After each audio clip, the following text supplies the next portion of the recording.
Hello everyone, my name is Emma and this is my friend Slugger, and today we're going to be reading Hank Aaron, Brave in Every Way by Peter Golenbock, illustrated by Paul Lee.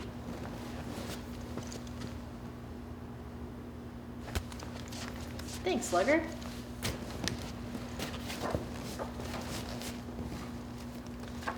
From the moment Hank Aaron was born on February 5th, 1934, his father Herbert wanted him to know the joys of playing baseball in open grassy fields, and his mother Estella dreamed that one day he would make a difference in the world.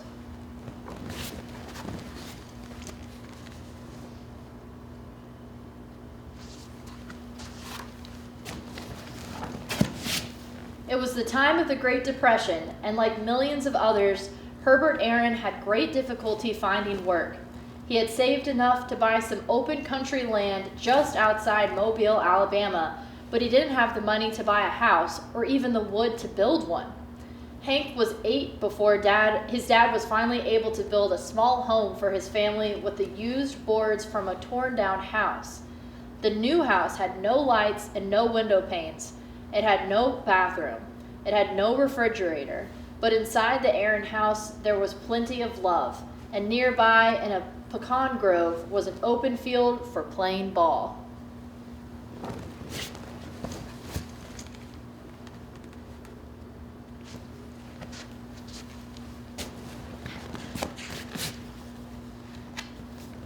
Hank loved living in the country, and he loved playing ball. There were days in school when Hank could think of nothing else.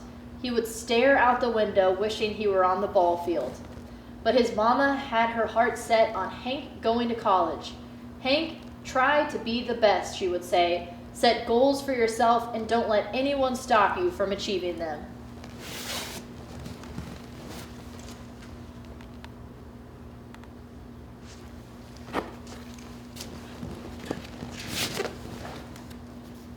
Hank's goal was to be a major league ball player.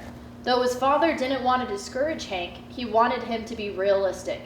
There aren't any colored players in the major leagues, he reminded Hank. It was true. Blacks were prohibited from playing in the major leagues, but that didn't stop Hank from dreaming, and America was beginning to change. The year Hank turned 13, Jackie Robinson joined the Brooklyn Dodgers. Major League Baseball had its first black player, and Robinson quickly became a star.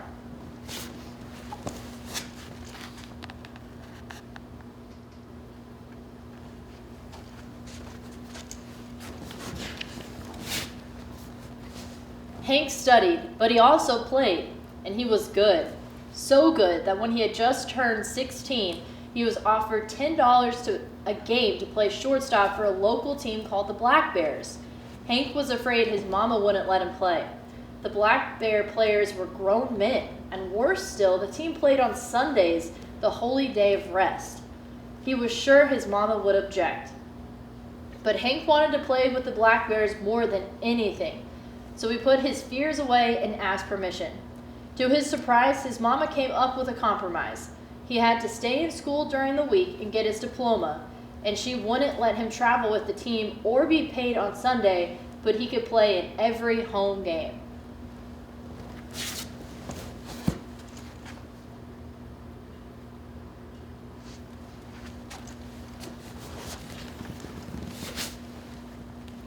During his first year with the Black Bears, Hank displayed his extraordinary talents. He hit for a high average, was fleet on the bases, fielded well, and showed a strong throwing arm. He even hit some home runs. After a second season with the Black Bears, Hank was offered a job playing far from home for a professional team called the Indianapolis Clowns. Hank's mama didn't understand how becoming a baseball player could help her son make a difference in the world, but she had faith in Hank, and she saw that he loved the game. So Estella made Hank a couple of sandwiches and stuffed $2 into his pocket. Too upset to go to the train station to see him off, she stood in the yard crying as Hank left. "Your dad and I will be thinking of you always," she told him. "Be strong, son."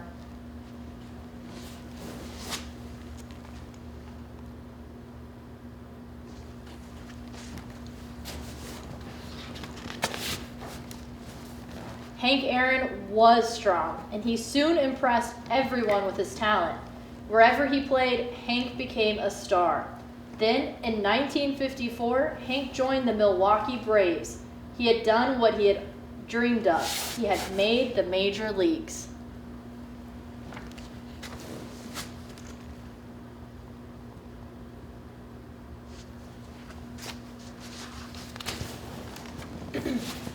Hank soon established himself as one of the leading home run hitters in the game.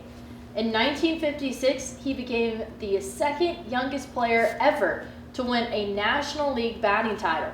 In 1957 and 1958, his powerful hitting led the Braves to league championships. Hank remembered his father's determination and his mama's advice: be the best you can be and keep your eyes on the goal.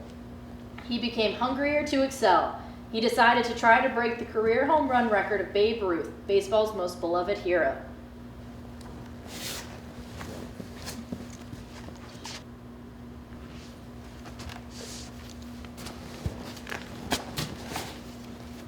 When the Braves moved from Milwaukee to Atlanta, Georgia in 1966, it helped Hank.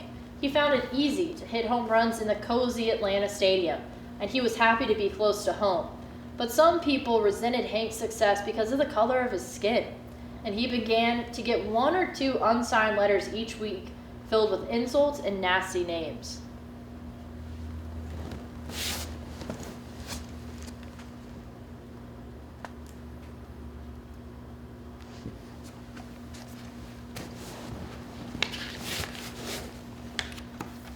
By the end of 1972, Hank was only 41 home runs shy of the mighty Babe's 714, the most revered record in all of American sports.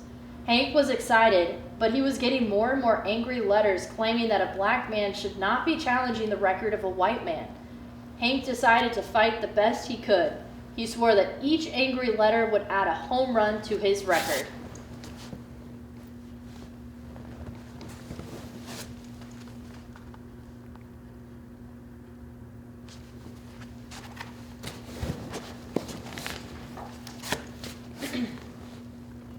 When the new season started in 1973, Babe Ruth's sacred record lay ahead. The hate mail now arrived in torrents.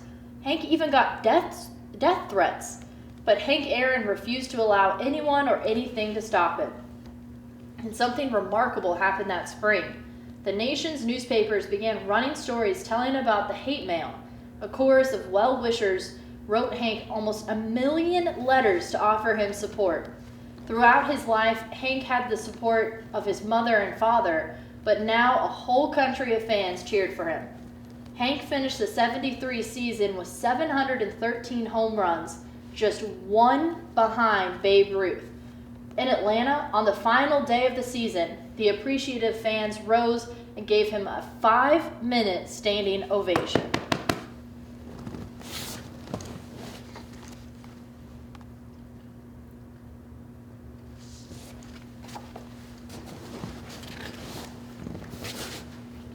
Hank's next season began on the road in Cincinnati. The entire nation was watching. In the very first game, Hank hit home run number 714 off pitcher Jack Billingham. He was tied with Babe. From now on, every home run would set a new record.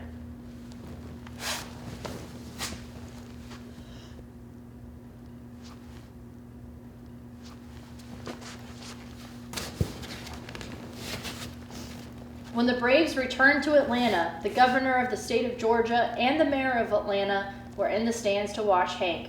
So were Hank's mother and father. They had been his inspiration. They had taught him well.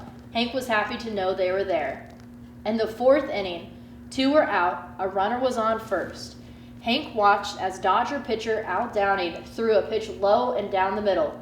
Hank swung.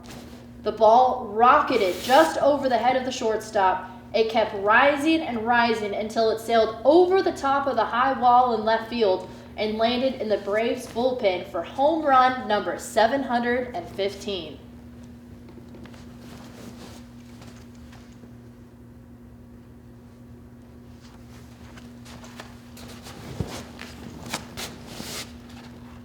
Lights flashed and fans cheered. Estella Aaron felt fear as well as joy.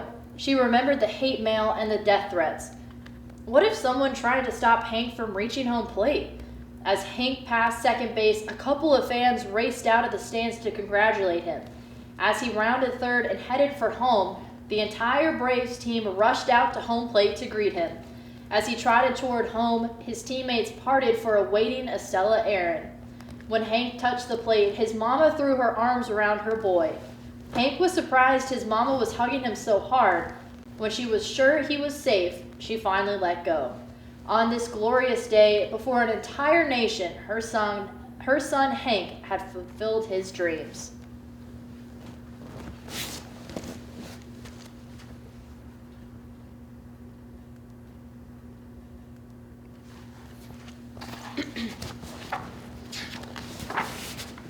That night, when he was alone at last, Hank got down on his knees, closed his eyes, and thanked God for pulling him through.